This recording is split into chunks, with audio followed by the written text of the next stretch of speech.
The soft click of Mr. Morris's camera shutter echoed in the silent studio. The flash powder ignited with a brilliant burst that momentarily blinded 10-year-old Elizabeth Nordstrom. She blinked rapidly, trying to clear the purple afterimage that floated before her eyes. "Excellent, children. Very still indeed," Mr. Morris praised from behind his large format camera. "Your parents will be most pleased with this portrait." Elizabeth and her younger brother William remained seated on the burgundy velvet bench in the photography studio, their dog Rex positioned obediently between them.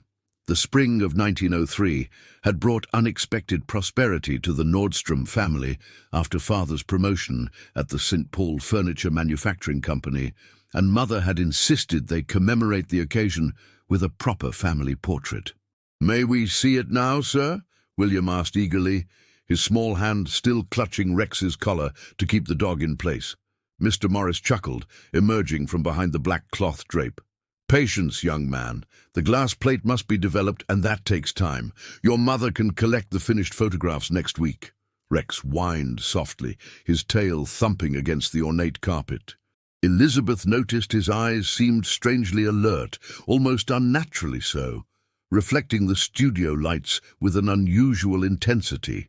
"Rex has been acting peculiar lately," she whispered to her brother as they descended the narrow staircase to the street below, where their mother waited. "Have you noticed?" William shrugged. "He's just an old dog, Beth. Father says he must be nearly 10 years now." The April air carried a lingering chill as they stepped onto 3rd Street. St. Paul was bustling with activity. Horse-drawn carriages clattered past. A newspaper boy shouted the latest headlines about President Roosevelt's Western tour, and the distant whistle of a steamboat echoed from the Mississippi River. "Children, come along," Margaret Nordstrom called, adjusting her hat against the spring breeze. "Did you behave for Mr. Morris?" "Yes, Mother," they answered in unison. Elizabeth glanced down at Rex, who had stopped at the edge of the sidewalk, his body rigid, eyes fixed on something across the street. Following his gaze, she saw nothing but Schüneman's department store and several well-dressed ladies examining the window display. "Rex, come!" she commanded, tugging gently at his leash. The dog remained motionless, a low growl building in his throat. "What's gotten into him?" Mrs. Nordstrom asked, frowning. William tugged harder. "Come on, boy!" Rex suddenly lurched forward, nearly pulling William off his feet as he darted across the street, narrowly avoiding a passing delivery wagon. The driver shouted an obscenity that made Mrs. Nordstrom gasp. "William! Elizabeth! Catch that dog this instant!" she called, lifting her skirts to hurry after them. The children raced after Rex, who had stopped outside an alleyway between the department store and a small bookshop. By the time they reached him, he was sniffing intently at something on the ground. "Rex, bad dog!" William scolded, grabbing his collar. Elizabeth peered past her brother to see what had captured the dog's attention. On the cobblestones lay a small, tarnished silver locket. She bent to pick it up, brushing off the dirt. "Elizabeth, do not touch things from the street," her mother admonished, finally catching up to them, cheeks flushed from the exertion. "But, Mother, it's beautiful!" Elizabeth protested, holding up the oval pendant. The front was engraved with intricate patterns surrounding what appeared to be an eye. Mrs. Nordstrom's expression softened slightly. "Well, I suppose we should turn it into the police station in case someone is looking for it. Could we keep it if nobody claims it?" Elizabeth asked hopefully. Her mother sighed. "We shall see. Now come along. Your father will be home for supper soon." Elizabeth slipped the locket into her coat pocket, noticing how Rex's eyes followed her hand. His ears flattened against his head. The following days passed without incident. The locket remained unclaimed at the police station, and after 2 weeks, Officer Sullivan told Mrs. Nordstrom that the family could keep it if they wished.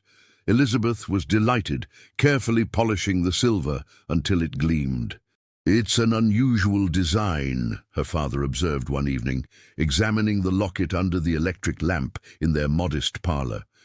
Thomas Nordstrom's large carpenter's hands looked incongruous, holding the delicate piece of jewelry. "Not like anything I've seen before." "Can you open it, Father?" Elizabeth asked, perched on the arm of his chair. He turned it over several times, his fingers searching for a clasp. It appears to be sealed shut. Perhaps it was never meant to open. From his place by the hearth, Rex suddenly raised his head and stared intently at the locket, a low whine escaping his throat. "That dog has been acting strangely ever since the photography studio," Mrs. Nordstrom remarked, looking up from her mending. "Perhaps we should have Dr. Harrington look at him when he comes for Will's cough tomorrow." "Nonsense, Margaret," Mr. Nordstrom replied. "The dog is merely getting old. It happens to the best of us." He handed the locket back to Elizabeth with a wink. Later that night, Elizabeth placed the locket on her nightstand before climbing into bed. Through the thin wall, she could hear her brother's labored breathing. His spring cough had worsened, despite the syrup of wild cherry Mother had been administering. She was nearly asleep when a scratching at her door roused her. Opening her eyes, she saw Rex's silhouette in the dim light spilling from the hallway gas lamp. "Rex, what is it, boy?" she whispered, sitting up. The dog padded silently into the room, his nails clicking softly on the wooden floor. He stopped beside her nightstand, his eyes fixed on the locket. "Do you want to see it?" Elizabeth reached for the pendant, holding it up so the meager light caught its surface. The engraved eye seemed almost to wink at her. "It's pretty, isn't it?" Rex growled, the sound so low and threatening that Elizabeth pulled back in alarm. She had never heard their gentle family dog make such a noise before. "Rex, stop that!" she hissed, fearful of waking her parents. The dog's growl subsided, but he remained standing rigidly by the bed, eyes never leaving the locket. Elizabeth slowly returned it to the nightstand and patted the foot of her bed. "Come up, boy. You can sleep here tonight." Rex hesitated, then jumped onto the quilt, turning 3 circles before settling down. Elizabeth drifted back to sleep, one hand resting on the dog's warm flank. She dreamed of eyes that night, countless eyes watching her from every direction, blinking in unison, pupils dilating in the darkness. In the center of this sea of eyes stood Rex, but when he opened his mouth to bark, a human voice emerged instead. Elizabeth woke with a start, dawn light filtering through her lace curtains. Rex was gone from the foot of her bed. The locket on her nightstand appeared to have moved, now lying open rather than closed as she'd left it. She picked it up with trembling fingers. Inside was a tiny daguerreotype, so small she had to squint to make out the image. A severe-looking man with a high collar and dark beard, his eyes unnaturally bright even in the faded photograph. A sudden conviction seized her. The locket had definitely been sealed shut the night before.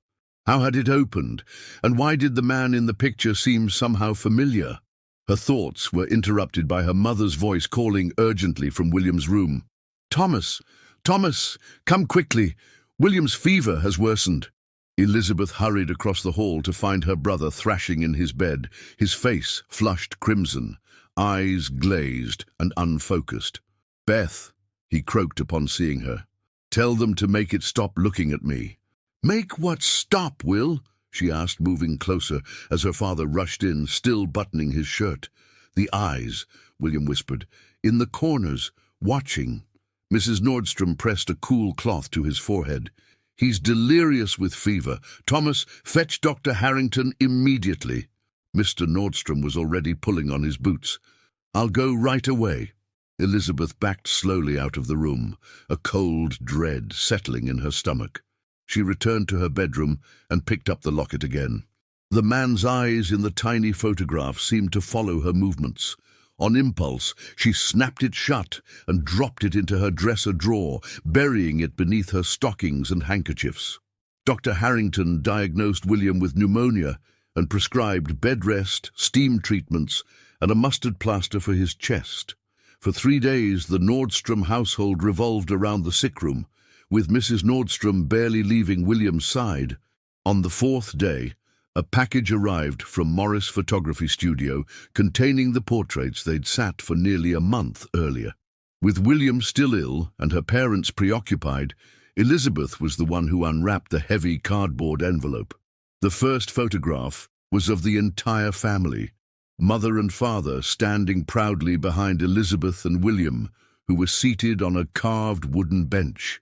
It was a handsome portrait, everyone looking their finest in Sunday clothes.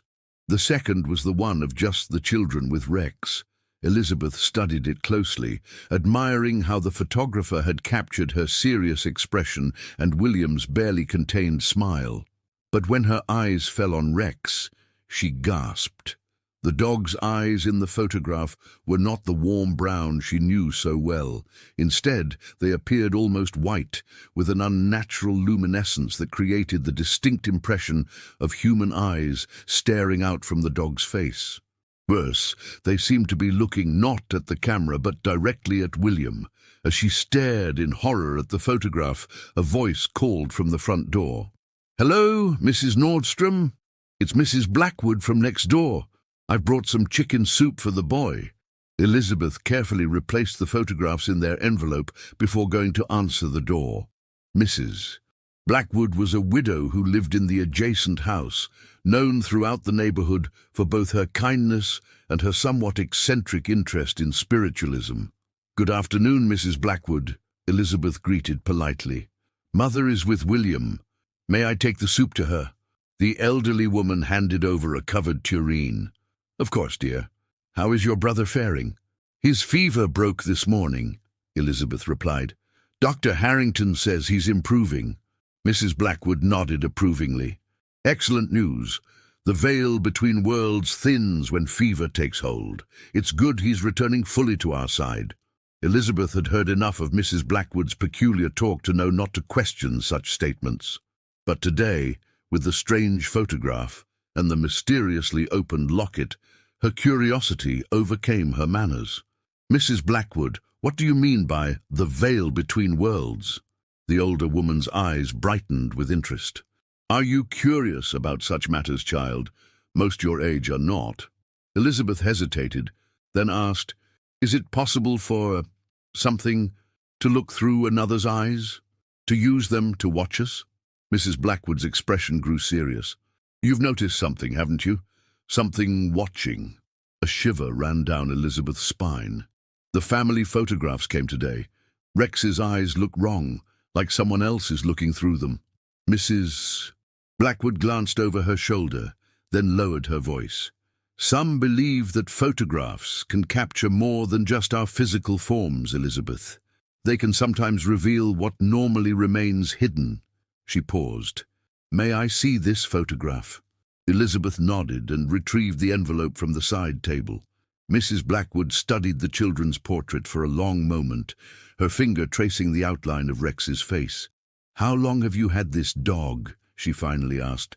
"Almost 5 years. Father brought him home as a pup. And has he always had these markings around his eyes? These perfect circles?" Elizabeth frowned, looking more closely at the photograph. She had never paid much attention to the patterns in Rex's fur, but now that Mrs. Blackwood mentioned it, the symmetrical rings around his eyes did seem oddly precise, almost like spectacles. I'm not sure," she admitted. Mrs. Blackwood returned the photograph with a troubled expression. "Elizabeth, has anything unusual happened recently? Anything that might have opened a door, so to speak?" The locket immediately came to mind, but Elizabeth found herself reluctant to mention it. "I don't think so," she lied.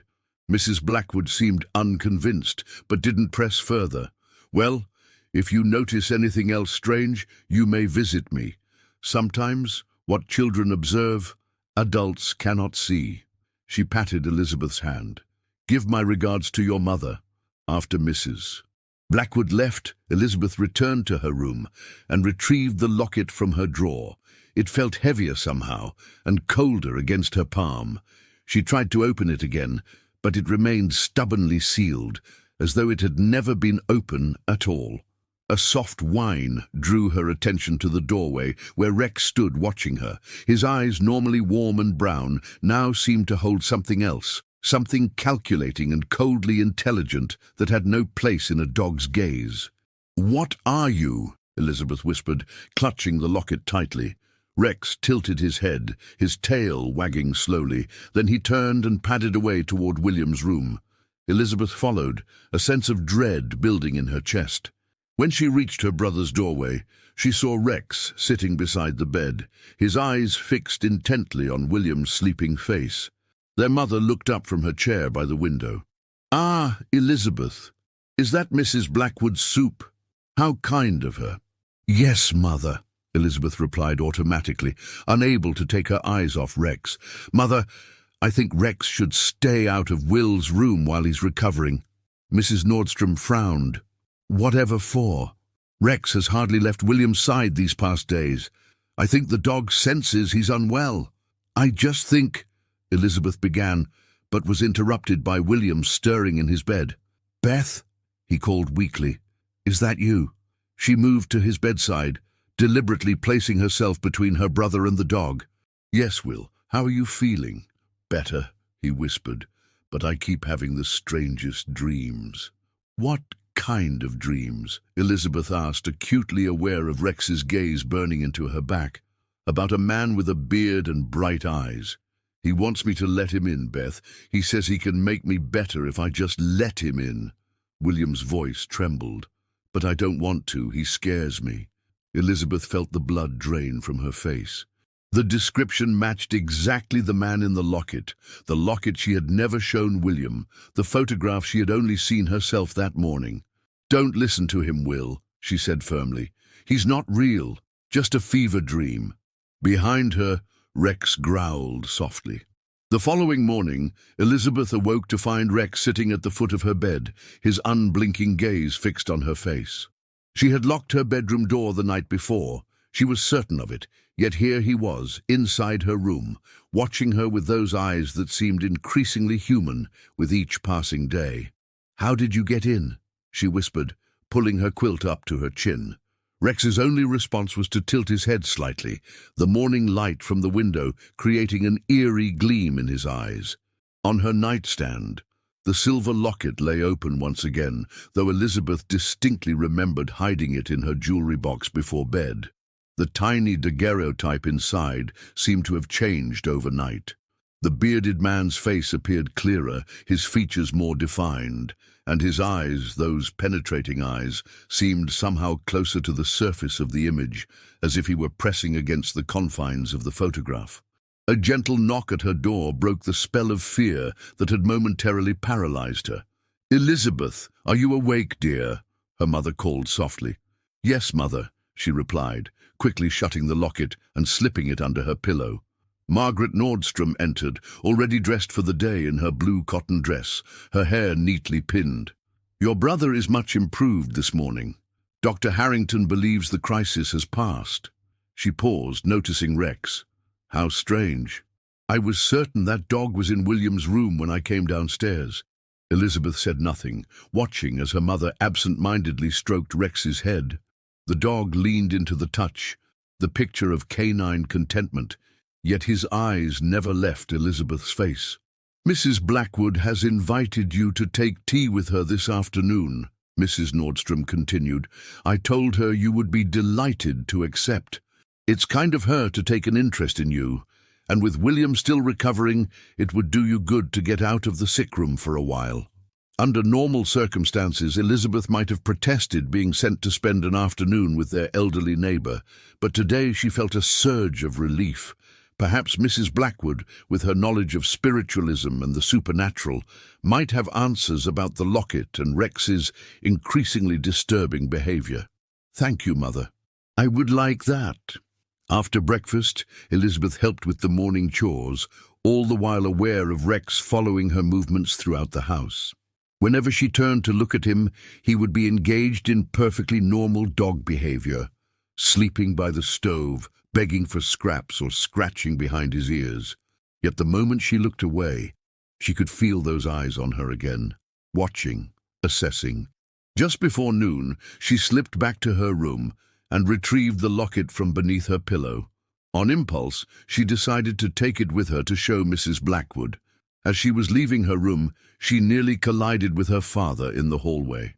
"Careful there, Beth," Thomas Nordstrom said with a smile, steadying her with his strong hands. "Where are you rushing off to?" "I'm to take tea with Mrs. Blackwood this afternoon," she explained. Her father nodded. A fine woman, if a bit peculiar with all her talk of spirits and such. He glanced toward William's room, lowering his voice. Your mother tells me Will has been having strange dreams during his illness. Talk of a man with bright eyes asking to be let in. Elizabeth's heart quickened. Yes, he mentioned something similar to me. Dr. Harrington says it's common for children with high fevers to experience vivid nightmares, her father continued. Still, it unsettled your mother greatly. He sighed, running a hand through his thinning hair. There's been enough worry in this house lately. Perhaps we should all get away for a spell once Will is fully recovered. My brother's farm near Stillwater might be just the thing. Fresh air, open spaces. I think that's a wonderful idea, Father, Elizabeth agreed, thinking that perhaps distance might break whatever strange influence had entered their home. He smiled, patting her shoulder. That's my girl. Now, don't keep Mrs. Blackwood waiting. As Elizabeth descended the stairs, she heard a scratching sound behind her.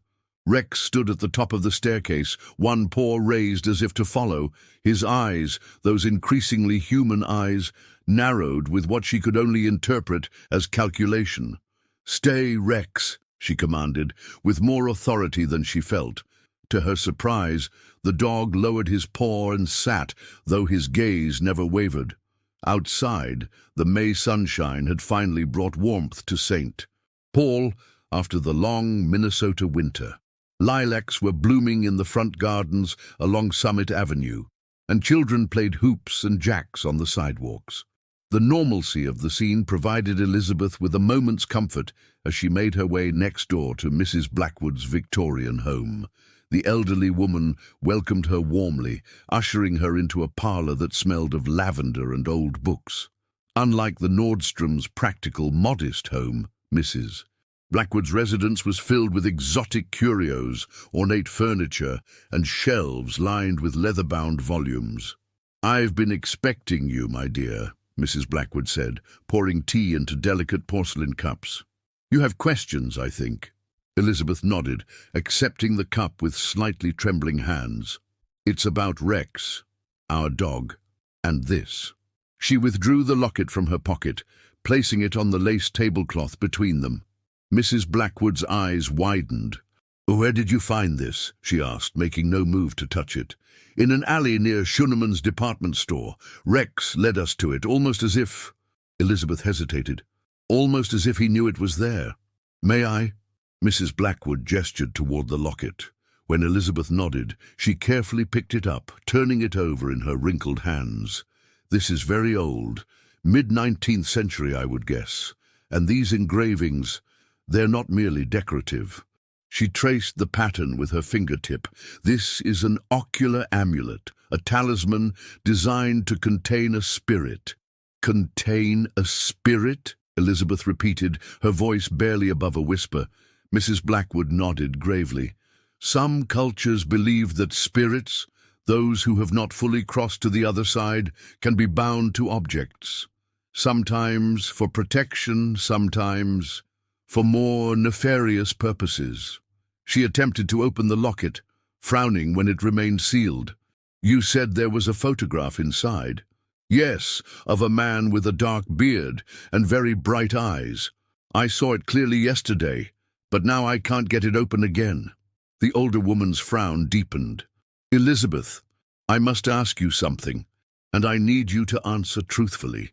Since finding this locket, have you noticed changes in your dog's behavior, particularly in his eyes?"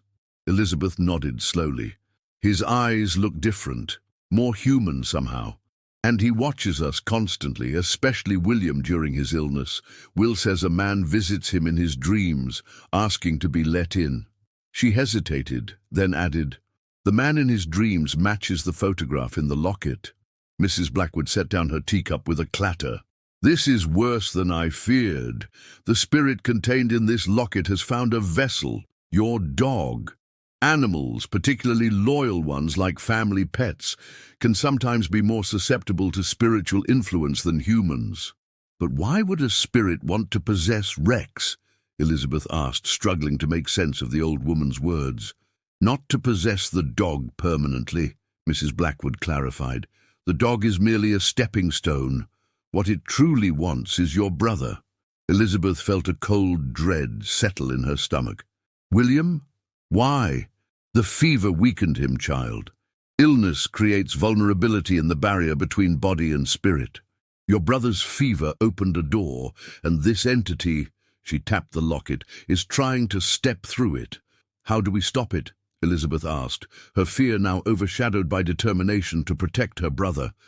Mrs. Blackwood rose from her chair and crossed to one of her many bookshelves, running a finger along the spines until she found what she was seeking, a small, leather-bound volume with faded gilt lettering. "First, we must identify exactly what we're dealing with," she said, returning to the table and opening the book. "From your description and the design of this locket, I believe we may be facing what the Spiritualist Society calls a lingerer, a spirit who refuses to cross over because of unfinished business or, in darker cases, a desire to return to physical form." She turned several pages, then continued, "Lingerers cannot fully materialize without a host body.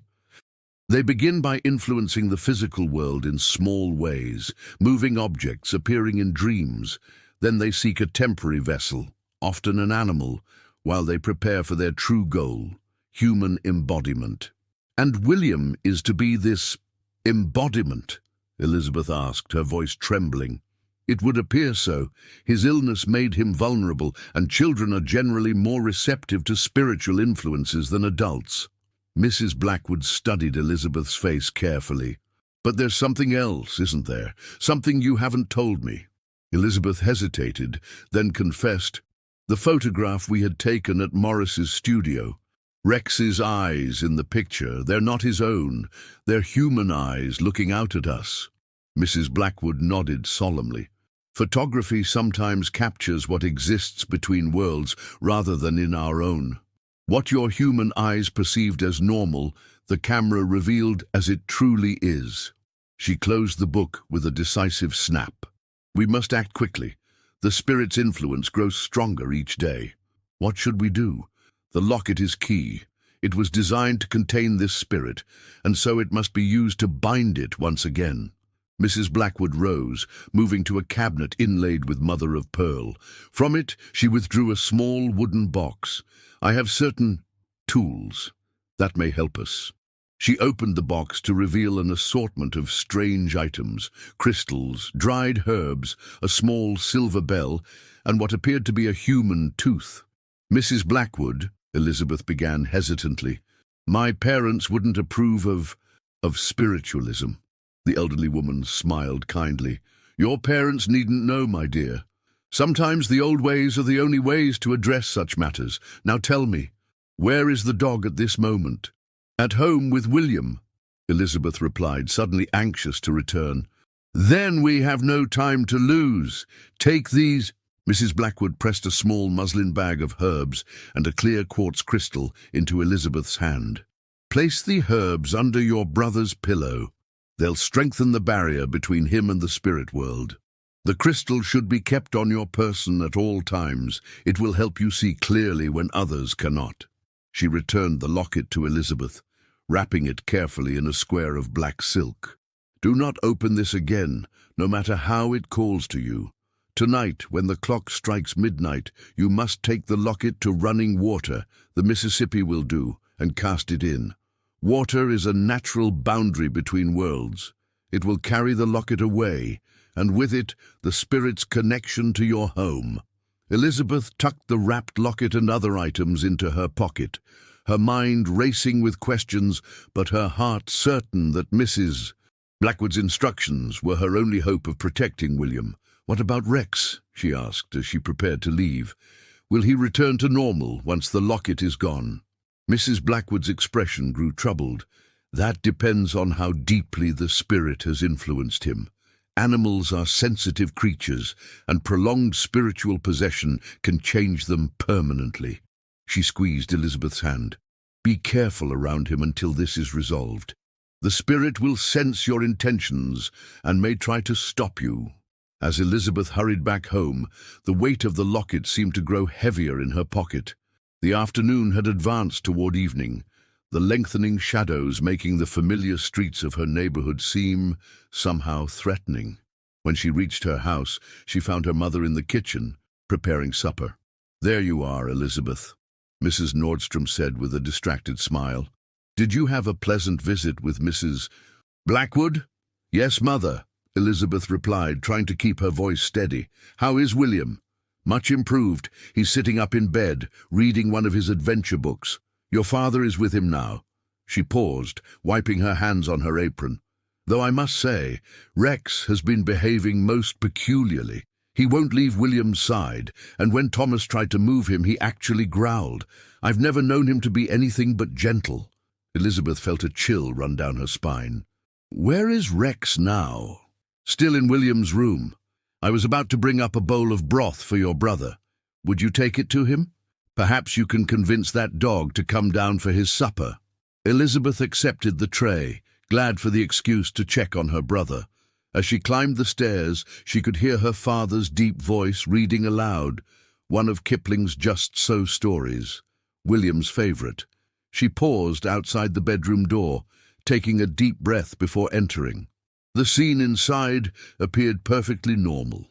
Her father seated in the rocking chair beside the bed, William propped up against his pillows, color returning to his previously pale cheeks. Rex lay on the floor between them, his head resting on his paws. But the moment Elizabeth stepped into the room, the dog's head snapped up, his eyes locking onto hers with an intensity that made her falter. "Ah, Beth," her father greeted her. "Look who's feeling more like himself today." William offered a weak smile. "Hello, Beth, is that for me?" he asked, eyeing the bowl of broth. "Yes, Mother sent it up," she replied, moving cautiously toward the bed, acutely aware of Rex tracking her every movement. As she set the tray on William's lap, she surreptitiously slipped the small bag of herbs beneath his pillow. Rex growled, a low, threatening sound that made her father look down in surprise. "Rex, what's gotten into you, boy?" Thomas Nordstrom scolded, reaching down to pat the dog's head. To Elizabeth's horror, Rex snapped at her father's hand, teeth bared.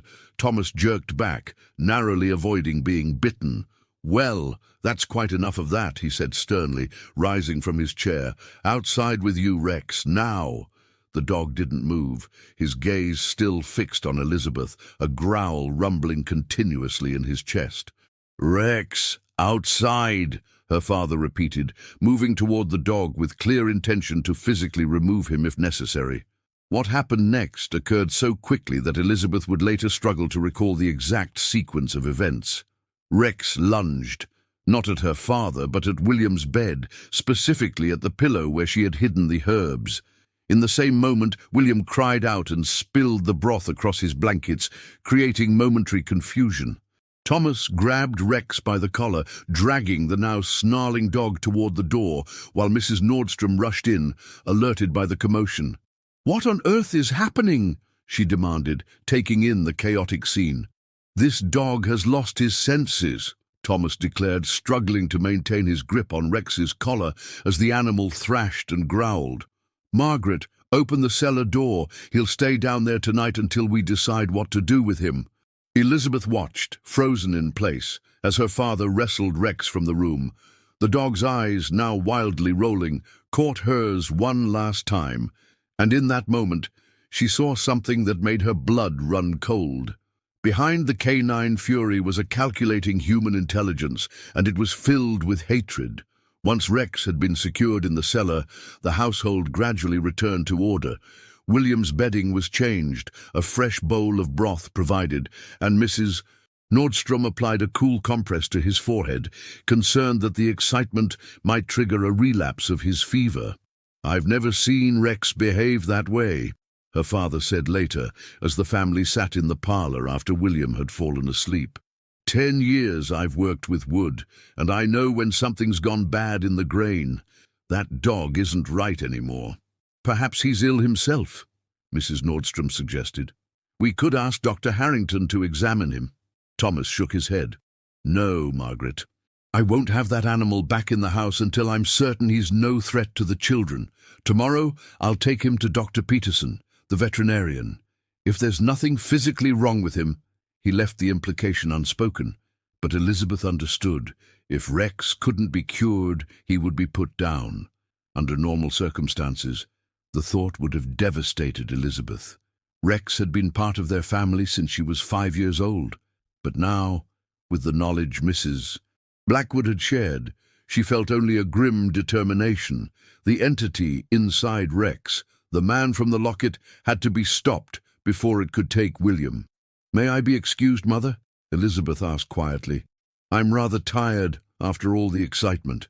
Mrs. Nordstrom nodded, reaching out to stroke her daughter's hair. "Of course, dear. It's been a trying day for all of us." As Elizabeth climbed the stairs to her bedroom, she could hear Rex's muffled barking from the cellar. The sound was different somehow, more deliberate than a dog's typical bark, almost as if he were attempting to form words. In her room, she carefully unwrapped the locket from the black silk Mrs. Blackwood had provided. Even through the fabric, it felt unnaturally cold against her fingers. According to Mrs. Blackwood's instructions, she needed to cast it into the Mississippi at midnight, just over 4 hours away. The Mississippi River was nearly a mile from their home on Summit Avenue. Under normal circumstances, a young girl would never be permitted to venture out alone at such an hour. Elizabeth would need to slip out undetected, make her way through the darkened streets of St. Paul, and return before anyone discovered her absence. She sat on the edge of her bed, clutching the crystal Mrs. Blackwood had given her, trying to formulate a plan. Her thoughts were interrupted by a soft knock at her door. "Beth, are you awake?" William's voice, weak but clear, called from the hallway. Elizabeth quickly rewrapped the locket and tucked it under her pillow before opening the door. Her brother stood there in his nightshirt, looking pale but steady on his feet. "Will, you shouldn't be out of bed," she scolded gently, ushering him into her room. "I had to talk to you," he said, sinking onto the edge of her bed. "About Rex." Elizabeth tensed. "What about him?" William's eyes, still bright with the remnants of fever, met hers solemnly. "He's not Rex anymore, Beth, not really." A chill ran down Elizabeth's spine. "What do you mean?" "The man from my dreams. He's inside Rex now, he told me so." William's voice dropped to a whisper. "He says he needs my help to become whole again, that he's been trapped for a very long time and just wants to live again." He shivered. "His eyes, Beth. When Rex looks at me now, I see the man's eyes staring back." Elizabeth sat beside her brother, putting an arm around his thin shoulders. "Listen to me, Will. This man, whoever he is, doesn't belong here. He means to harm you, to take your place." William nodded slowly. "I know. He pretends to be kind, but I can feel what he really wants. He's angry and hungry, somehow." He looked up at her with frightened eyes. "What are we going to do, Beth?" For a moment, Elizabeth considered telling William about the locket and Mrs. Blackwood's plan, but decided against it. The fewer people who knew, the better chance she had of succeeding. "Father is taking Rex to the veterinarian tomorrow," she said instead. "Everything will be fine after that. Now you should get back to bed before Mother discovers you're up." After returning William to his room, Elizabeth sat by her window, watching as darkness fell over St. Paul. The gas lamps along Summit Avenue were lit one by one, creating pools of yellowish light that did little to dispel the growing shadows. From the cellar came the occasional bark or howl, each sound less dog-like than the last. Twice, she heard her father descend the back stairs to check on Rex, his heavy footsteps followed by murmured words of confusion and concern. By 11 o'clock, the house had fallen silent. Elizabeth changed into her darkest dress and sturdy boots, tucking the silk-wrapped locket into her pocket alongside Mrs. Blackwood's crystal. She braided her hair tightly and pulled on her wool coat despite the mild May night. Opening her bedroom door as quietly as possible, she listened for any sound from her parents' room at the end of the hall. Hearing nothing but her father's gentle snoring, she crept downstairs, carefully avoiding the third step from the bottom, which always creaked. The cellar door was latched from the outside, her father's precaution to keep Rex contained. As she passed it, a scratching sound emanated from behind the heavy oak, followed by a whine that raised the hair on the back of her neck. It was too articulated, too deliberate to be the sound of a dog. "Elizabeth," came a raspy whisper from behind the door. "I know what you carry. I know where you go." She froze, her heart pounding so loudly she was certain it would wake the entire household. "Let me out, child," the voice continued, no longer even attempting to sound canine. "Return what is mine, and all will be well." Elizabeth backed away from the door, unable to tear her gaze from it even as the latch began to rattle, as if something on the other side were manipulating it with dexterous fingers rather than paws. The rattling grew more violent, accompanied by a guttural growl that gradually transformed into words. "You cannot stop what has already begun. The boy will be mine. His body will be mine." With a final backward glance at the shaking door, Elizabeth fled through the kitchen and out the back entrance. The night air hit her face like a splash of cold water, jolting her fully into awareness of what she was doing. A 10-year-old girl, alone on the streets of St. Paul in the dead of night, pursued by something that was neither fully human nor animal. She ran down the back alley behind their row of houses, not daring to use the main streets where she might be spotted by a patrolling policeman. The gas lights of Summit Avenue fell away behind her as she descended the hill toward downtown, and, beyond it, the Mississippi River.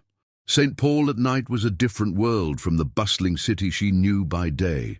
The warehouses and factories along the riverfront loomed like sleeping giants, their smokestacks black against the star-strewn sky. Somewhere in the distance, a steamboat whistle sounded long and mournful. Elizabeth paused at a corner to catch her breath, clutching the crystal in her hand. Through it, the world seemed to shimmer with strange energies, shadows that moved independently of physical objects, lights that hovered where no lamp burned. A noise behind her made her turn, the scrape of claws on cobblestones. 50 yards back, illuminated by moonlight, stood Rex. But it was not the Rex she had known all her life. The dog's body seemed misshapen somehow, as if something inside were pushing against the boundaries of canine form. He stood almost upright, his front paws splayed in a manner more reminiscent of hands than a dog's feet, and his eyes, they burned with an inner light that was unmistakably human. "Impossible," Elizabeth whispered. The cellar door had been securely latched. Her father had made certain of it. As if in response to her thought, the thing that had been Rex grinned, a grotesque parody of a canine expression that revealed too many teeth. Elizabeth ran. The streets blurred past as she fled downhill toward the river, the sound of pursuing footfalls driving her forward. The locket bounced against her hip with each stride, growing noticeably warmer through the layers of silk and fabric. When she finally reached the riverfront, the great Mississippi stretched before her, its dark waters reflecting the waning moon. The current was swift here, swollen with spring rainfall and melted snow from the northern forests. Elizabeth fumbled in her pocket for the locket, her fingers closing around the now burning metal. As she withdrew it, the black silk fell away, revealing that the locket had once again opened of its own accord. The tiny daguerreotype inside had changed drastically. The bearded man's face was no longer a static image, but appeared to be moving, his mouth opening and closing as if speaking words she could not hear. His eyes, impossibly, seemed to be looking directly at her, not as a photograph, but as a living person might. "Elizabeth." She whirled around. Rex stood 10 feet away, but the voice that emerged from his throat was entirely human, deep, resonant, with an accent she couldn't place. "You don't understand what you're meddling with, child," the voice continued, as Rex took a step closer. The dog's movements were jerky, unnatural, as if his body were being operated by someone with only a theoretical understanding of how a quadruped should move. "Stay back," Elizabeth warned, holding the locket over the water. "I know what you are. You want to take my brother's body." The thing that was no longer Rex tilted its head. "Is that what the widow told you?" Mrs. Blackwood has always had a flair for the dramatic. Elizabeth's eyes widened in surprise. "You know Mrs. Blackwood?" A sound emerged from Rex's throat that might have been a laugh. "Of course, Eleanor and I were acquainted many years ago, before she decided I was too dangerous to be allowed my freedom." He took another step forward. "Did she tell you who I am? What I am?" Despite her fear, Elizabeth found herself hesitating. "No, only that you're a spirit who refuses to cross over." "My name is Thaddeus Blackwood," the voice said, and Elizabeth felt a shock of recognition. "Yes, child, I was Eleanor's husband, a pioneer in the field of spirit photography, capturing images of the dead among the living." Another step closer. "Until my dear wife decided my research had gone too far." Elizabeth's mind raced. Mrs. Blackwood had never mentioned her husband was a photographer, nor that the spirit in the locket might be him. "You're lying," she said, though uncertainty had crept into her voice. "Am I?" Ask yourself why she recognized the locket so readily, why she knew exactly what to do. Rex's body shuddered, as if the entity inside was struggling to maintain control. "She trapped me in that trinket 30 years ago, child. Bound my spirit to silver and glass, while my body withered and died." Elizabeth's grip on the locket tightened. "If that's true, then why try to take William? Why not reveal yourself to Mrs. Blackwood?" The dog's face contorted into an expression no canine should have been capable of, a mixture of rage and anguish. "Because she would never willingly release me. She fears what I discovered, that the barrier between life and death is not fixed but permeable, that with the right vessel a spirit can return." Rex's body took another lurching step forward. "Your brother's illness created an opening. I merely sought to use it. To steal his life," Elizabeth countered. "To take his body for your own. To live again," the voice roared, causing Rex's form to convulse violently. 30 years in darkness, child. 30 years of watching the world through glass, unable to touch, to taste, to breathe. Would you not do the same in my place?" For a moment, Elizabeth felt a flicker of pity. To be trapped, aware but unable to fully exist, it would be a terrible fate. But then she remembered William's frightened eyes, the way this entity had invaded their beloved pet, the calculating malice she had sensed behind Rex's transformed gaze. "No," she said firmly, "I would accept my fate and cross over, as you should have done." With those words, she hurled the locket as far as she could into the Mississippi. It caught the moonlight as it arced through the air, a brief silver flash before disappearing beneath the dark surface with barely a splash. A howl of rage and despair tore from Rex's throat, a sound like nothing Elizabeth had ever heard, neither human nor animal, but something caught horribly between. The dog's body contorted, twisting in ways that should have broken bone and sinew, as if something were trying to tear its way out from within. Elizabeth backed away, clutching Mrs. Blackwood's crystal like a talisman. Through it, she saw streams of luminous energy pouring from Rex's form, reaching out across the water toward where the locket had disappeared, growing fainter with each passing second. "This isn't over," the voice gurgled from Rex's throat, already sounding distant and hollow. "I will find my way back. I always—" The sentence cut off abruptly as Rex's body collapsed to the cobblestones, shuddered once, and then lay still. Elizabeth approached cautiously, tears blurring her vision. "Rex," she whispered, kneeling beside the motionless form of their family dog. "Rex, is it you?" For a long, terrible moment, there was no response. Then slowly, Rex's tail thumped once against the ground. His eyes, when they opened, were their normal warm brown, no trace remaining of the unnatural human intelligence that had possessed them. Elizabeth threw her arms around the dog's neck, burying her face in his fur. "Oh, Rex, you're back." After allowing herself a moment of relief, Elizabeth helped Rex to his feet. The dog seemed disoriented, but otherwise unharmed, following her with his usual loyalty as they began the long walk home. Dawn was breaking by the time they reached Summit Avenue, the first golden rays of sunlight spilling over the eastern horizon.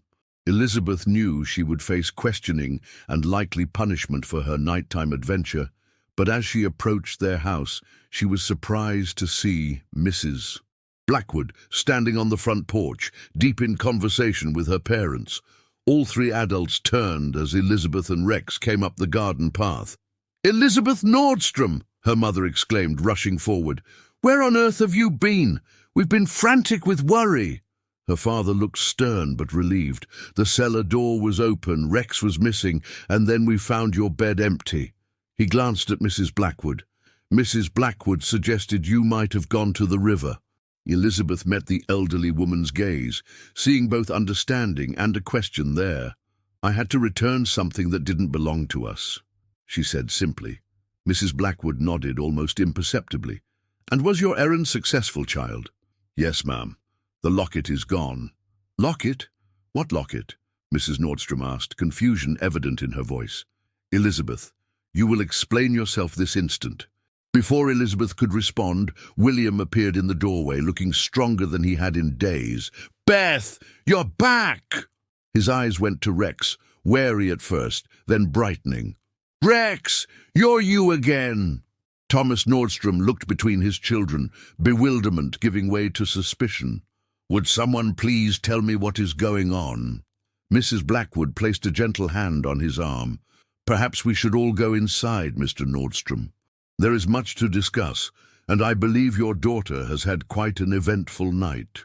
As they settled in the parlor, Elizabeth fighting to keep her eyes open after her ordeal, Rex curled contentedly at William's feet, as if nothing had happened. Mrs. Blackwood took charge of the conversation. "Mr. and Mrs. Nordstrom, what I am about to tell you may challenge your understanding of the world," she began. "But I assure you, it is the truth, and your daughter has shown remarkable courage in the face of dangers you cannot imagine." Over the next hour, Mrs. Blackwood explained, not the full truth, Elizabeth noticed, but a version of it.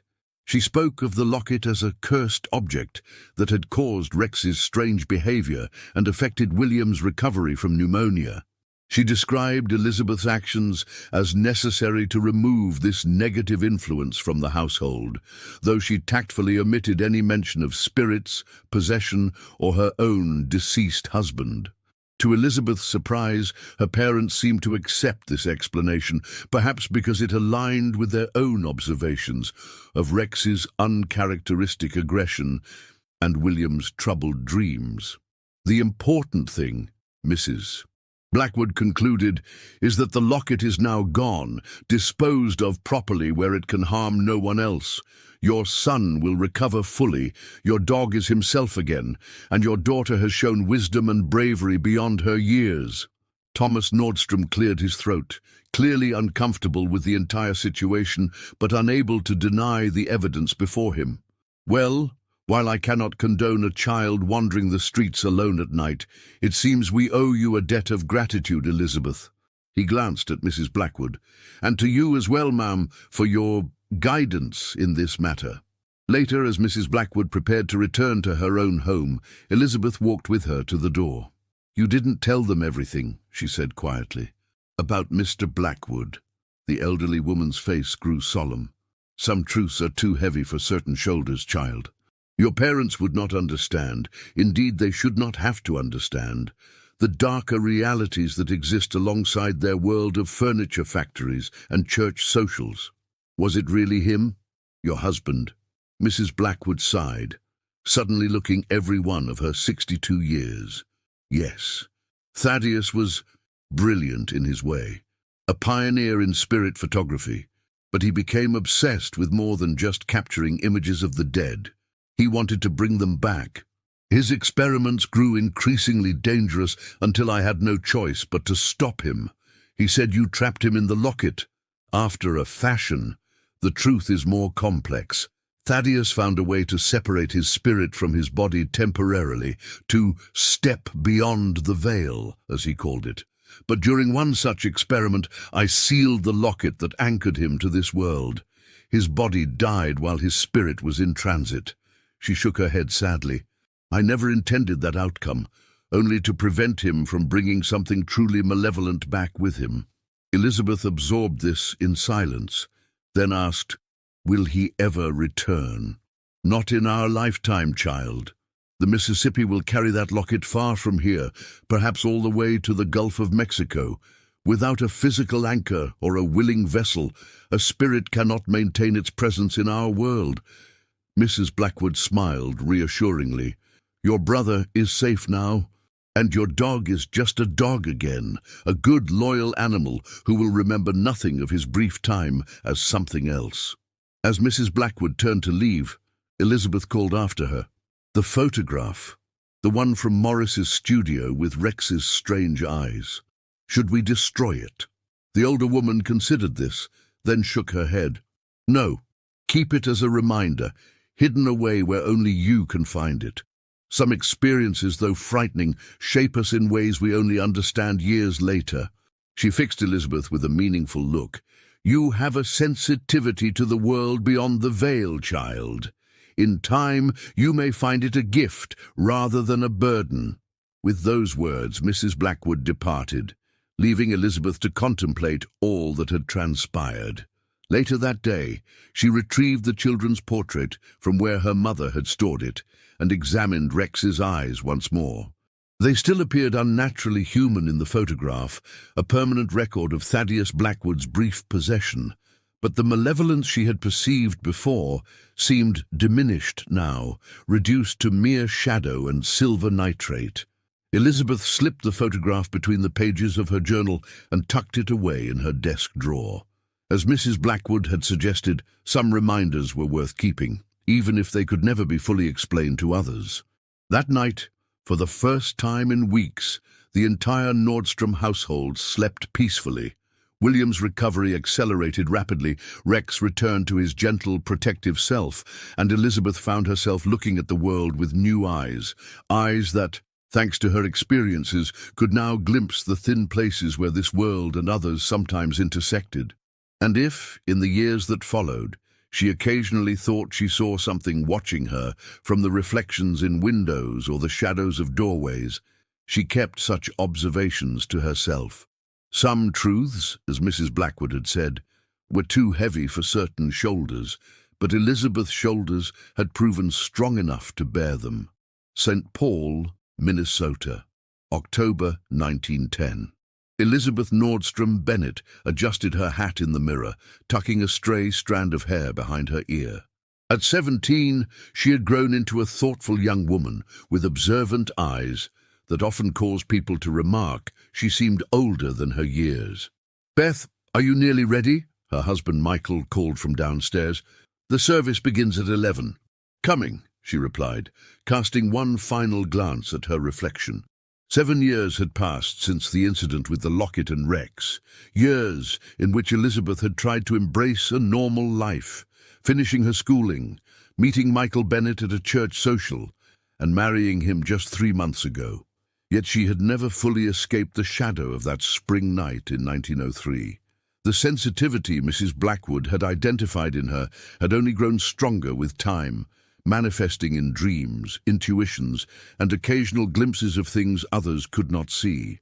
The reason for today's somber preparations was Mrs. Blackwood herself. The elderly woman had passed away peacefully in her sleep 3 days prior, leaving behind a modest estate and a letter addressed specifically to Elizabeth, to be delivered after the funeral.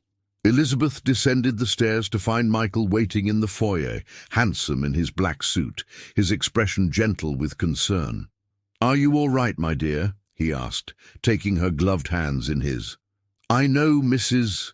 Blackwood meant a great deal to you." Elizabeth nodded, grateful for his understanding, if not his full comprehension. Michael knew only that Mrs. Blackwood had been a kind neighbor who had taken a special interest in Elizabeth as a child. The true nature of their connection remained Elizabeth's secret. "I'm fine," she assured him, "just reflective." The funeral was well attended, a testament to Mrs. Blackwood's standing in the community despite her eccentric reputation. The church filled with neighbors, members of her spiritualist circle, and even Mr. Morris from the photography studio, now elderly himself, but still practicing his craft. William, now 15 and nearly as tall as their father, sat beside Elizabeth in the pew, occasionally glancing at her with quiet understanding. Of all her family, only William shared some memory of that strange time, though his recollections were fragmented, dreamlike, impressions of a presence that had once sought to claim him rather than clear memories of Thaddeus Blackwood's attempt to return to the living world. After the service, as the mourners gathered at the cemetery, Elizabeth found herself drawn to Mrs. Blackwood's house. The executor of the estate, Mr. Hargrove, intercepted her near the gate. "Miss Nordstrom." "Forgive me, Mrs. Bennet," he corrected himself with a small bow. "I was instructed to give you this immediately following the service." He handed her a thick envelope sealed with wax. "Mrs. Blackwood was most insistent that it reach you today." Elizabeth accepted the envelope, feeling its weight. "Thank you, Mr. Hargrove. There is one more thing," he added hesitantly. "Mrs. Blackwood left specific instructions that you be granted access to her home, alone, before the estate is settled. The key is enclosed with the letter." Michael, who had approached during this exchange, frowned slightly. "Surely that's unusual, Mr. Hargrove, my wife entering the deceased's home unaccompanied?" "Indeed, sir, but Mrs. Blackwood was most specific. She indicated Mrs. Bennet would understand the necessity." The lawyer glanced between them, clearly uncomfortable with the irregular request.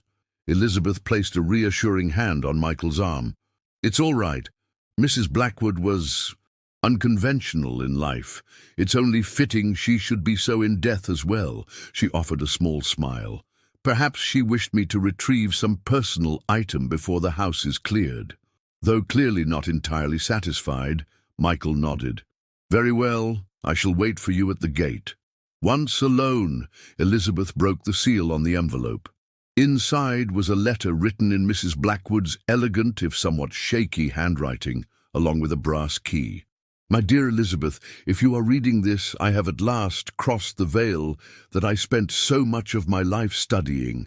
Do not grieve for me. At 87 years I have lingered perhaps longer than I should, held to this world by one final obligation which I now pass to you. Thaddeus has returned." Elizabeth felt her blood run cold at these 4 simple words. She glanced up, suddenly aware of the gathering shadows despite the bright October day. "I have sensed his presence growing stronger these past months, though I know not how he managed to free himself from his watery prison. The Mississippi should have carried the locket far beyond his reach. Yet something, perhaps the strength of his will or some unforeseen assistance, has brought him back to St. Paul. You must go to my home immediately. In my study behind the portrait of Thaddeus above the fireplace, you will find a safe. The combination is the date we met by the river, 05-22-03. Inside is everything you will need, along with further instructions. I had hoped to spare you this burden, to allow you the normal life you have built with your young husband. But of all the people I have known in my long years, only you possess both the sensitivity to perceive the spirits and the strength of character to face what must be done. Make haste, dear child." Thaddeus was brilliant but twisted by ambition and resentment. 7 years in the darkness between worlds will have only sharpened his desire for vengeance and life. With deepest regret and confidence, Eleanor Blackwood. Elizabeth folded the letter with trembling hands, her mind racing. Thaddeus Blackwood? Returned? The very thought sent a shiver of dread through her body. She remembered all too clearly the malevolent intelligence that had gazed out at her from Rex's transformed eyes, the voice that had emerged from the dog's throat promising to find a way back. She glanced toward the cemetery, where Michael waited patiently by the gate, unaware that his new bride's past had just collided with her present. For a moment, Elizabeth considered going to him, showing him the letter, trying to explain, but what would he make of such a fantastic tale? Michael was kind and practical, a young attorney with a promising future. He dealt in contracts and property law, not spirits and ancient vendettas. No, this was her burden alone, or perhaps not entirely alone. William might understand, might even remember enough to help. But she would not endanger her brother again, not when he had only narrowly escaped Thaddeus's clutches 7 years ago. Decision made, Elizabeth approached Michael with a carefully composed expression. "Mrs. Blackwood has left me a small task," she explained, showing him the key but not the letter. "It shouldn't take long. Would you mind terribly waiting, or shall I meet you at home afterward?" Michael studied her face, and Elizabeth was reminded that his legal training had made him adept at detecting half-truths. Nevertheless, he merely kissed her cheek. "I'll wait. Take whatever time you need." With a grateful nod, Elizabeth made her way through the quiet streets to Mrs. Blackwood's Victorian home. It stood much as it always had, a stately reminder of an earlier era, its gingerbread trim and mullioned windows speaking of both elegance and eccentricity. The brass key turned smoothly in the lock. Inside, the house was hushed, the air still with the peculiar emptiness of a recently abandoned dwelling. Dust motes danced in the shafts of afternoon sunlight that penetrated the heavy curtains, giving the parlour an ethereal quality. Elizabeth moved purposefully toward Mrs. Blackwood's study at the rear of the house. The room was exactly as she remembered it from her childhood visits, walls lined with bookshelves containing volumes on spiritualism, the occult, and metaphysics. A roll-top desk cluttered with papers and correspondence, and above the small fireplace, the portrait of Thaddeus Blackwood. She approached the painting, studying the face of the man who had once tried to steal her brother's life. Thaddeus had been handsome in a severe way, high forehead, penetrating eyes beneath heavy brows, dark beard neatly trimmed. The artist had captured an intensity in his expression that bordered on the fanatical, particularly in the eyes, which seemed to follow Elizabeth as she moved. With a steadying breath, she lifted the portrait from its hooks, revealing a small wall safe behind it. Her fingers, slightly unsteady, turned the dial to the combination Mrs. Blackwood had provided 05-22-03, the date she had cast the locket into the Mississippi.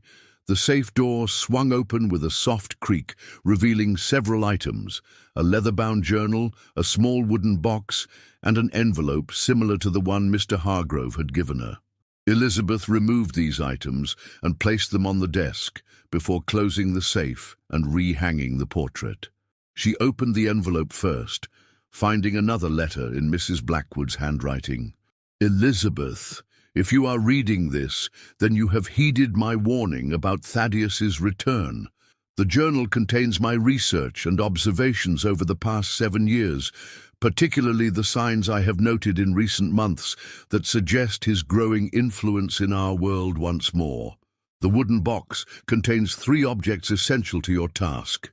First, a silver mirror designed to reveal spirit manifestations. When you look into it, you will see not just your reflection, but the presence of any entities from beyond the veil. Second, a vial of water collected from 7 different rivers, blessed by practitioners of 7 different faiths. This water creates a barrier no spirit can cross. Third, a new locket, similar to the one that once contained Thaddeus, but stronger, specially commissioned from a silversmith in New Orleans who understands such matters. To trap Thaddeus again, you must first locate his anchor in this world. He cannot exist here without some physical object to serve as his vessel. Last time, it was the original locket, then your family's dog.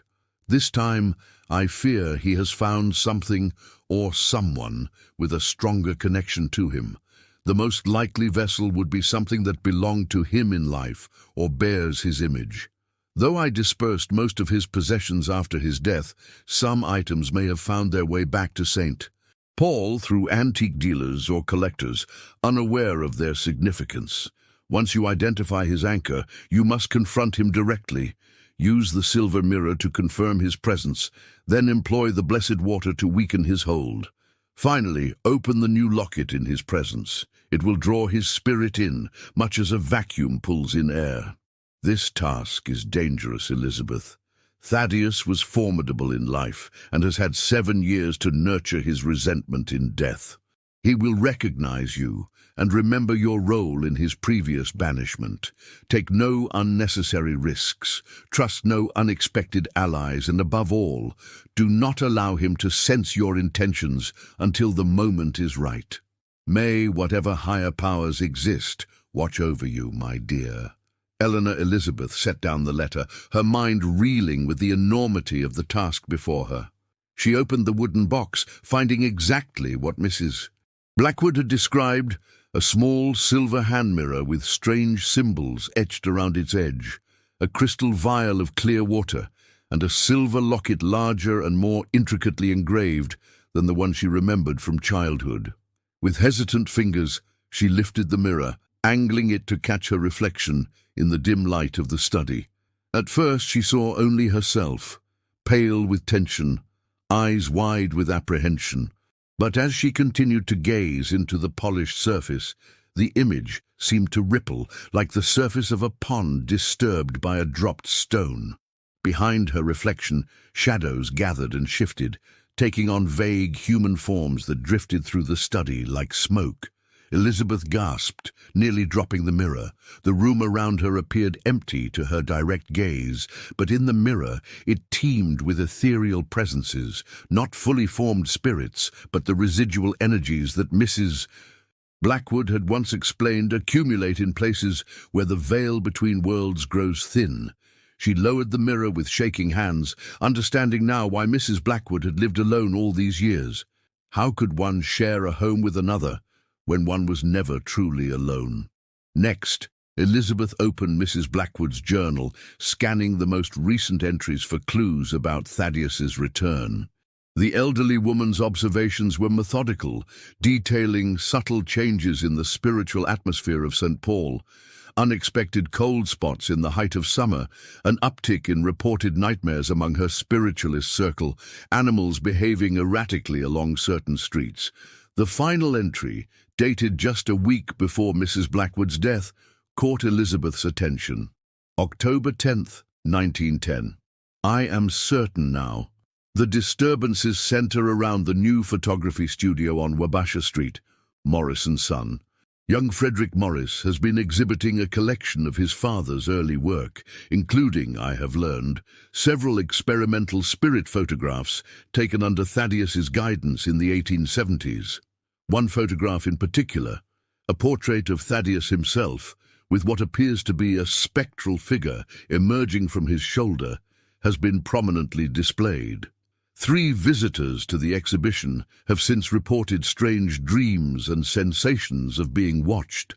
I'm too weak now to investigate further, and my heart tells me my time grows short. I have left instructions for Elizabeth. God forgive me for placing this burden on her young shoulders, but there is no one else who would understand. No one else who has encountered Thaddeus and lived to tell of it. The veil thins as All Hallows' Eve approaches. If Thaddeus is to make his final move to return fully to this world, it will be then, when the boundary between the living and the dead is at its weakest. Elizabeth closed the journal, a cold certainty settling in her stomach. Morris & Son, the very studio where the original photograph of her, William and Rex had been taken. The photograph in which Rex's eyes had first revealed the presence of something inhuman. And All Hallows' Eve, barely a week away. With newfound urgency, Elizabeth gathered the items from the desk, placing them carefully in her handbag. She took one last look around Mrs. Blackwood's study, silently promising the departed woman that she would complete this final task.